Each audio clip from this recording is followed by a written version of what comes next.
Selamat siang, Pak. Nama saya Anton, dan sebagai teman-teman juga orang taunya nama saya Anton. Sebenarnya itu nama pemberian dari Pak Hadi kepada saya.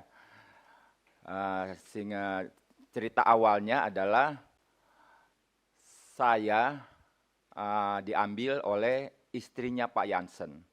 Dan saat itu memang ekonomi kita lagi agak berantakan dan keluarga kita juga udah terpencar ke sana kemari, saudara saya. Saya diambil pada saat itu di usia 8 tahun. Dan memang saya bisa bilang ini karena setelah saya tahu saya diambil mereka itu, lalu saya sama seperti yang dijanjikan oleh teman-teman itu, katanya, kamu ikut saudara, ini bukan orang lain, dia bilang. Saudara, katanya. Nanti kamu di sana dipintarkan, disekolahkan, katanya. Jadi nanti kalau sudah pintar, sudah sekolah, nanti saya kembalikan lagi ke orang tua kamu. Nah, itu janjinya. Nah, saya bisa ngomong begini, saya ingat, karena umur saya saat itu udah 8 tahun.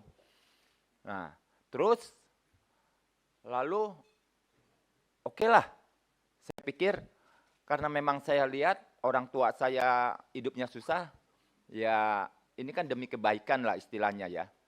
Lalu saya ikut. Saya dan kakak saya, pertama. Kakak saya otomatis saat itu udah 10 tahun, saya 8 tahun. Saya dibawa ke Petojo, Balikpapan juga. Tapi satu harian itu saya kayak diam aja gitu di kamar. Akhirnya saya jenuh. Akhirnya mungkin kakak saya lebih besar ya. Dan dia bilang, ayo kita kabur yuk. Kaburnya gimana? Ya udah pokoknya kita kabur. Nah kebetulan di Balikpapan itu rumah mereka, di sampingnya ada gang kecil. Dan di atasnya ada kawat-kawat gitu. Kami loncat. Ya namanya anak zaman segitu ya udah nakal-nakalnya ya. Jadi hal yang kayak begitu biasalah. Kami loncat berdua, terus kami pesan beca, kami nekat, pokoknya entah bagaimana kami pulang ke Raja Wali, ke rumah saya. Dan mama saya sempat kaget, loh kok balik lagi? Ya bagaimana orang di sana nggak diapa-apain? Saya makan juga belum, saya bilang begitu. Oh ya udah akhirnya terjadi malam itu. Akhirnya besok pagi Ibu Jansen datang lagi. Nah, dia datang lagi, dia menghampiri mama saya, lalu dia bilang, udah dah, kalau gitu yang kecil aja dah, yang ikut saya, dia bilang gitu. Ya udah, akhirnya saya ikut. Satu malam saya di sana, besok paginya saya langsung berangkat naik kereta api, iya kan ya, sama Ibu Jansen itu. Lalu pada saat itu sirkus lagi main di Cirebon. Nah, sirkus main di Cirebon, lalu ya sama seperti yang kayak mereka mungkin alamin juga, saya lebih pertama ngalaminnya. Karena saya masuk di era tahun 70. Lalu masuk ke satu sirkus, lalu kami suruh nonton. Nonton juga, saya juga nggak tahu apa yang harus diituin, lalu udah gitu tidur. Udah tidur, besok langsung kami dilatih. Latihan dasar adalah handstand, mulai dari 5 menit, 10 menit, sampai akhirnya sampai setengah jam, pokoknya latihan dengan keras, betul-betul keras. Jatuh sabet, pokoknya kita sampai geter-geter, sampai keringetan. Singkat kata, 3 bulan saya sudah menghasilkan uang buat mereka. Saya sudah kerja buat mereka. Dan seperti yang teman-teman katakan, saya mendukung. Kita tidak pernah komunikasi, kita nggak pernah tanya satu dengan yang lain, kamu siapa, mama kamu siapa, ini siapa. Kita tidak ada kesempatan untuk begitu. Tidak ada sama sekali. Terus waktunya begitu, hari-hari. Yaitu latihan, makan, sekolah 1 jam, tidur, latihan lagi begitu. Dan terus kami alamin. Sampai akhirnya terhitung waktu, saat itu kurang lebih sekitar tahun 70-an, 77 lah kalau nggak salah ya. Saya coba kabur.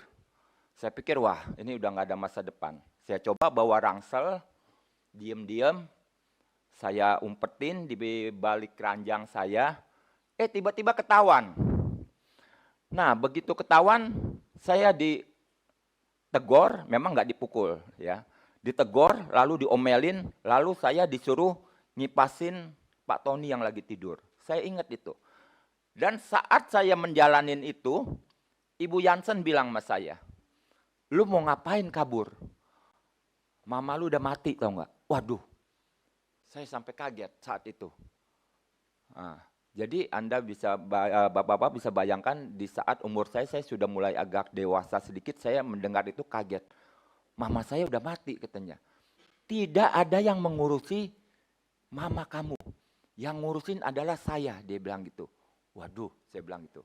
Nah, singkat cerita, ya kan ya, di tahun 83-an, ya kan ya, saya terus akhirnya saya izin. Saya izin dengan karyawan, karena saya posisi udah gede, boleh dikatakan saat itu posisi kita adalah sudah tangan kanan mereka. Sudah tangan kanan, jadi kita bisa kemana, kadang-kala suruh menjaga sirkus, kadang-kala suruh belanja, kadang-kala ganti bergantian. Ada teman seliftingan saya yang sudah married dengan Ibu Yuli gitu juga, dan ganti-gantian. Hari ini saya ke Taman Safari misalnya, dan teman saya jaga sirkus. Dan posisi kita boleh dikatakan saat itu sudah tangan kanan. Nah, dan saat itu entah bagaimana saudara saya, ya kan ya, dia nonton saya. Dia bilang, ini kelihatannya kayak adik kita ya, dia bilang gitu. Lalu dia penasaran, dia mulai dari kelas kambing, terus dia turun ke kelas 1 kalau nggak salah. Masih tribun juga. Kayaknya iya nih. Lalu dia turun lagi, besokannya dia beli lagi, dia nonton di VIP yang paling mahal. Dia lihat, kayaknya iya. Dia bawa kakak saya lagi, penasaran. Nah, karena kami sudah besar-besar, biasanya kalau akhir show pertama, kami ini keluar. Suka membantu mengatur orang lagi masuk untuk show yang kedua selanjutnya. Dan saat itu kakak saya megat saya. Nah, dia tanya, nama kamu Apong ya? Karena saya kecilnya dipanggil Apong. Waduh, saya sempat kaget juga. Karena yang tahu nama ini, teman-teman saya pun tidak tahu. Bos sirkus juga tidak tahu. Karena akte lahir saya itu lain. Lalu saya sempat kaget. Benar nggak nama kamu Apong? Iya benar. Lalu saya punya ciri khas dalam satu keluarga. Jempol saya agak lain, ada persamaan dengan kakak saya. Lalu dia penasaran, kalau gitu coba buka kaos kaki kamu, saya mau lihat. Saya buka, saya kasih lihat. Wah, oh iya benar, nggak salah, dia bilang gitu. Nah, semenjak saya pas ketemu gitu, nomor satu yang saya tanya kepada saudara saya adalah, benar mama udah mati? Iya benar, tahun 73 mama meninggal. Terus, benar, kamu orang saudara tidak ada yang mengurus. Yang ngurus itu dari Ibu Jansen. Oh enggak benar itu. Memang ada orang datang. Tapi saudara saya juga enggak kenal siapa itu. Tapi ada yang datang. Tiba-tiba kasih amplop begitu aja. Terus udah jalan. Jadi ini pemalsuan saya bilang. Pembohongan. Jadi yang akhirnya terhitung waktu ke waktu. Saya mulai sakit hati. Udah mama saya dibohongin, saya dibohongin, dijanjikan dipintarkan, disekolahkan, nanti sudah pintar dibalikan. Tapi apa yang mereka alamin, itu saya yang alamin lebih parah. Dan yang lebih tragis lagi, begitu saya coba keluar, keluarga saya ada di teror, dan terakhir saya masih ingat, Ibu Jansen bilang ke saya, kamu di sirkus diajarin jadi orang gentleman, bertanggung jawab. Coba balik lagi, ketemuin kita. Baik, saya datang. Bahkan saya udah bilang sama saudara saya bilang, jangan lu main di sana bisa mati lu. Bisa digebukin lagi. Enggak apa-apa. Saya pikir enggak apa-apa lah, untuk terakhir kali lah. Tapi saya cuma pesan ke saudara saya, kalau saya tidak balik, arti kata saya mati di sana. Karena saya tahu saya akan mengalami penyiksaan. Saya hadapin mereka. Dan benar apa yang saya feeling ternyata benar. Saya di situ dihantam abis-abisan dengan 3 bersaudara mereka. Iya kan ya. Dihantam abis-abisan, terutama Pak Fran, dia lebih sakit hati ke saya. Karena saat itu beruang yang saya main, ya, dia coba main. Padahal saya sudah bilangkan ke istrinya. Saya bilang jangan coba-coba main beruang. Karena bahaya. Karena saya tahu sifat Pak Fran itu orangnya gengsi dan tensinya tinggi. Nggak beda jauh dengan saya. Kalau dalam keadaan sekarang ya. Lalu dia coba main beruang, apesnya dia kena cakar mukanya. Yang saya dengar itu sampai 40 apa sekian jahitan. Dan mereka terus lari masih ke Jepang, bisa operasi. Dan saat itu saya digebukin abis-abisan dan saya terlahir dengar Pak Fran bilang, tolong ambil belati, saya mau belek mukanya. Saat itu saya udah mulai berpikir, kalau memang benar-benar sampai itu terjadi, saya akan loncat dari Pondok Indah. Tapi itu tidak terjadi. Tapi akhirnya setelah babak belur abis-abisan, saya dibikinin satu surat pernyataan bahwa orang yang namanya ini sudah tidak ada sangkut pautnya lagi dengan Pondok Indah, dengan mereka.